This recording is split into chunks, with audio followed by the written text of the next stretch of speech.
मग खायचं. आज आम्ही बार्बिक्यू करत आहोत. आज आम्ही दाजींच्या घरी आलोय. वैशुताई दाजींची बहीण, दादा वैशुताईंचे मिस्टर, दाजींचे दाजी. हे आमची ताई. हे बघा आमचे दाजींचे दाजी आणि दाजी जेवण बनवतात आणि आमच्या सगळ्यांच्या बायका खात्यात नुसतं. हे बघा आमची बायको बघा तिकडे लांब बसून खाते आणि आमची पिल्लं बारकी बारकी पोनी बांधते. हाय करा. हाय जिबू, हाय करा. हाय हाय. त्याला नाही जमत, त्याचं खेळायचं चालू आहे.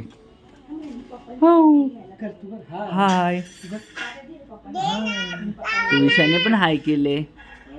हाय तुविशा. बाय. हे बघा आज आम्ही बार्बिक्यू केला आहे घरी. हे दाजींच्या घरी आहे. आम्ही पण हे खातोय. खूप स्वादिष्ट बनवलं आहे. स्पेशल थँक टू वैशुताई. तुम्ही एकट्यानेच केलंय ना? वैशुताईंनीच केलंय सगळं आणि त्यांच्या मिस्टरांनी दादांनी खूप हेल्प केली आज वैशुताईंना.